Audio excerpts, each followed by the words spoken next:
অনেক জায়গায় পছন্দের, দেশেই দারুণ দারুণ দারুণ জায়গা আছে। আহ, রাজস্থান গেছিলাম শুটিং করতে, অপূর্ব জায়গা। তারপরে আমাদের পশ্চিমবঙ্গ ইটসেলফ এত সুন্দর একটা রাজ্য, এত বৈচিত্র্যময় রাজ্য। ওপরে গেলে পাহাড়, মানেভঞ্জনের দিকে গেলে ওরকম অপূর্ব দৃশ্য। এছাড়া মধ্যপ্রদেশে শুটিং করেছি, সেটাও দারুণ জায়গা, খুবই ভালো লেগেছে।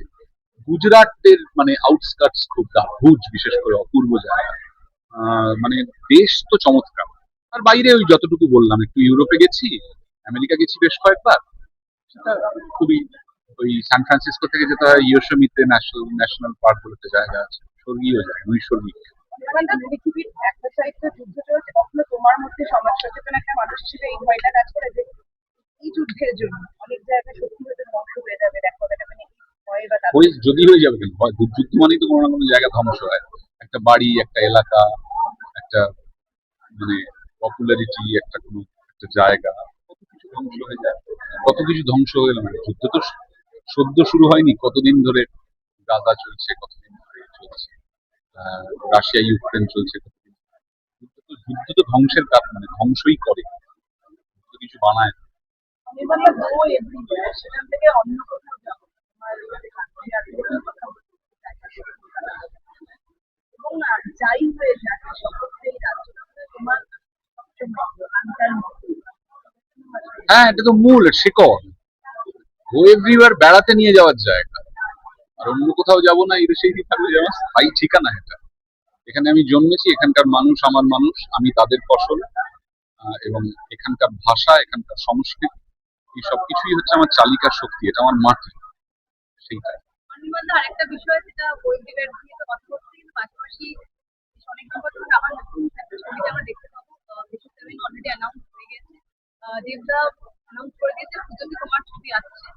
কি বলবে, কতটা এক্সাইটেড, এবং যেহেতু দেশকে নিয়ে অলরেডি প্রত্যেকে এক্সাইটমেন্ট একটা থাকে, সঙ্গে তোমার নতুন ভাবে একটা তোমার যেভাবে আশাটা হলো আর কি, সেটা খুব আনএক্সপেক্টেড ছিল, তখন থেকে অনেক হ্যাঁ, আমি নিজেও খুব উত্তেজিত, তার কারণ আহ, আহ, আমার ছবির থেকে বড় কথা বলা ভালো যে দেশু, মানে দেব শুভশ্রী, এই জুটিকে নিয়ে মানুষের মধ্যে যে উন্মাদনা, মানুষের মধ্যে যে উত্তেজনা, এক্সাইটমেন্ট, সেইটাতে যে আমি জুড়ে যেতে পারছি একজন অভিনেতা হিসেবে। এবং আমার দেবের প্রতি মানে, এবং এইটা নিয়েও আমি এক্সাইটেড যে দেব প্রথমবার পরিচালনা করতে চলেছে এবং সেইটাতে কাজ করবো। আমার প্রথম ছবি দেবের সাথে, আশি নয়। তারপরে এইভাবে একটা বৃত্ত সম্পূর্ণ হওয়ার ব্যাপার।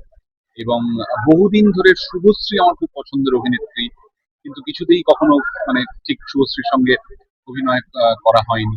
সেই সুযোগ এবারে আসতে চলেছে, তো অনেক কিছু নিয়ে দেশু সেভেন আমার কাছে খুব স্পেশাল। এবং আমার সম্পূর্ণ বিশ্বাস আছে দেবের ওপর এবং পুরো ক্রিয়েটিভ টিমের ওপরে, যে একটা চমৎকার চরিত্র বা চমৎকার অভিনয়ের সুযোগ মাথায় রেখেই ও আমাকে ডেকেছে। তো আহ, এই সমস্ত অ্যানাউন্সমেন্ট, এইসবের পালা শেষ, এবারে আসল কাজ চলচ্চিত্র নির্মাণ, যাতে মানুষ আমাদের ছবিটি দেখে আনন্দ পান, সেই কাজ যত তাড়াতাড়ি শুরু হবে তার জন্য আমি মুখিয়ে আছি। অনির্বাণ, তোমাকে দেখার তোমার কামব্যাকের পরে অনেকে একটা প্রশ্ন তুলছে, তাহলে কি টলিউড থেকে এই যে ব্যান কালচার, সেটা কি নিষ্পত্তি ঘটলো? এইটা যে সমস্ত আমাদের যা অর্গানাইজেশন আছেন, যে সমস্ত গিল্ড, আর্টিস্ট ফোরাম, ফেডারেশন যারা আছেন, তারা নিয়মিত এটা নিয়ে কথা বলছেন, বসছেন। এইটার কি নিষ্পত্তি হবে, কেমন ভাবে হবে, সেইটা তারাই বলতে পারবেন, এটা আমার পক্ষে বলা সম্ভব নয়, কারণ এই ধরনের মিটিং গুলোতে আমি একটিতেও উপস্থিত থাকি। আমি শুধু বলতে পারি যে দেশু সেভেনে আমি অভিনয় করছি এবং চেষ্টা করব ভালো করে করার, আমার দর্শক যাতে আমার কাজ দেখে ভালো লাগে।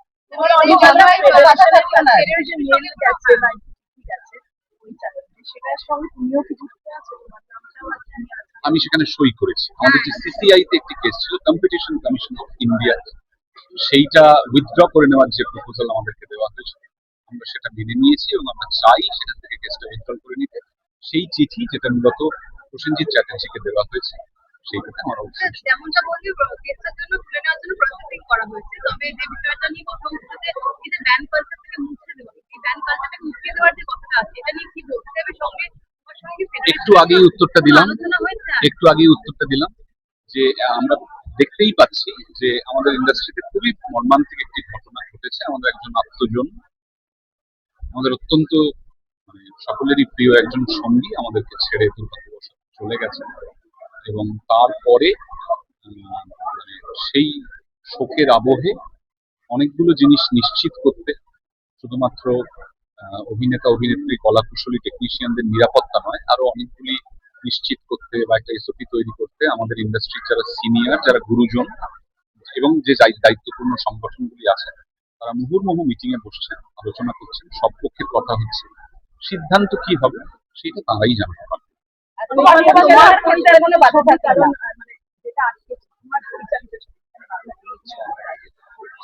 আমার পরিচালিত কোনো ছবি কখনো বাধা পায় না।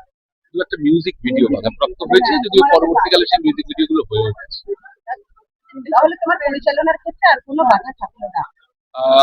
আমি এটা বলতে পারবো না। আমি আবারও বলছি যে আমাদের মাথার উপরে যে সমস্ত সংগঠনগুলি আছেন এবং যে সমস্ত গুরুজনেরা আছেন, তারা কি সিদ্ধান্ত নেন সেইটার পরে আমার পক্ষে অফিসিয়ালি কথাটা বলাটা ঠিক হবে।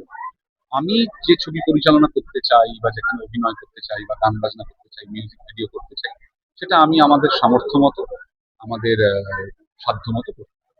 আরেকটা প্রশ্ন, কেসটা তুলে নেওয়ার বিষয়টা নিয়ে প্রসেসিং করার পরে তোমার সঙ্গে আর ফেডারেশনের আরো কোনো রকম কোনো কথাবার্তা বা কিছু হয়েছে? না। তোমার তোমাদের নতুন যে গানটা ভালোবাসার দেশ, অন্য নিয়ে যে কথাটা, সেটাই তো আলটিমেটলি হচ্ছে সব জায়গায়, ছোট জায়গা হোক, বড় জায়গা হোক। হ্যাঁ, অন্যকে মানে হচ্ছে অপরায়ণ, আদারাইজেশনের কথা সারা বিশ্ব জুড়ে, এমনকি আমাদের দেশেও যে আদারাইজেশন চলছে। সম্প্রতি আমরা একটা অভূতপূর্ব এমনই কৌশল দেখতে পেলাম এই প্রাক নির্বাচন এতে, সেইটাও এক ধরনের অপরায়ণ, আদারাইজেশন, ডিলিশন, এই সবকিছু নিয়ে প্লাস মানে পৃথিবী জুড়ে বছরের পর বছর ধরে যা চলছে এবং সেখানে এত মৃত্যু, এত হাহাকার এবং এ সবকিছুকে অ্যাড্রেস করার গান আমাদের মনে হয়েছিল যে আমাদের এরকম একটা গান করা উচিতের থেকে বড় কথা ভেতর থেকেই আসছে যে কোথাও তো এই কথাগুলো বলতে হবে, সেইটারই বহিঃপ্রকাশ ভালোবাসা। টলিউডের খবর পেতে চান? সাবস্ক্রাইব করুন টলি সিক্রেট আর পেয়ে যান আপনার পছন্দের তারকার লেটেস্ট আপডেট।